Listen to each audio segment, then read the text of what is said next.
Penetration testing. We also refer to this as pen testing, and no, I'm not talking about you getting a job at BIC. Thank you. Now, what a pen test is, and we will have a completely separate course coming up on pen testing, but we just want to talk about it here briefly. The concept behind a pen test is for the ethical hacker to actually go through and simulate an attack on a network. While the attack is being simulated, we are actually evaluating that attack, then we try to fix the issues and then try to simulate the attack again. Now, the question usually comes up of why do we do pen tests? Well, we do them to help identify different threats that the network may be susceptible to. We also want to reduce our return on security investment. We also need some way of gauging our efficiency. Pen tests also help us to determine what upgrades are needed and when and why. Helps us to test our controls that we have in place, as well as maintaining a standard for our security. I love pen testing because the fact that it helps to reassure that things I've done are protecting the company, and I have some evidence to prove that.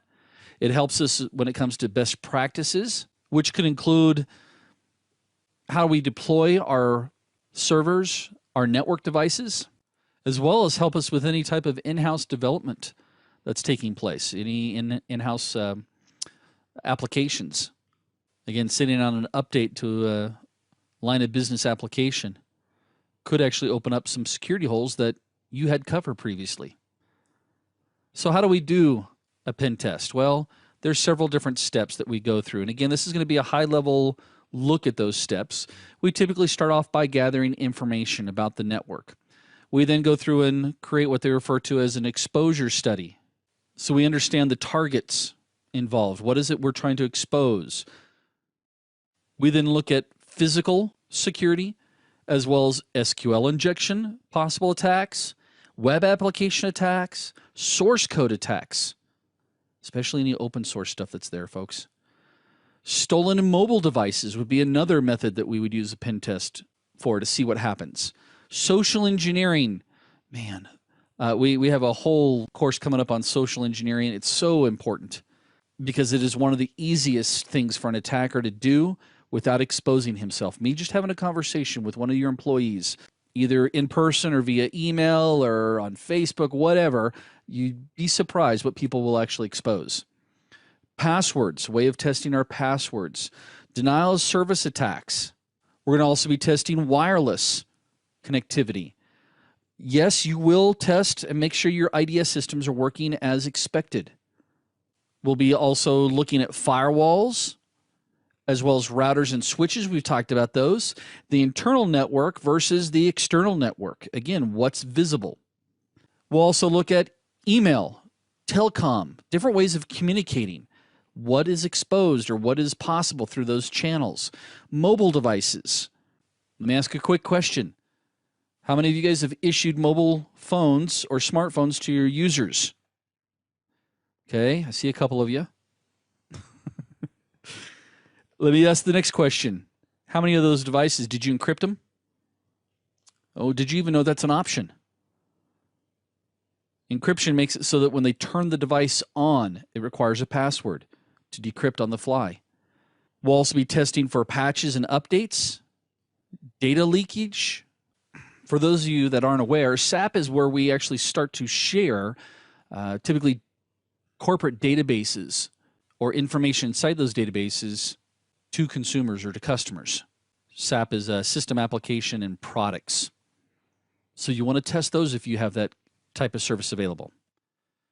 Your file integrity, as well as log management.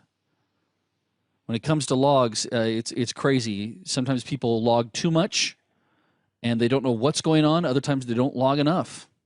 We'll also be testing for Trojan and virus infections, VPN solutions that have been deployed.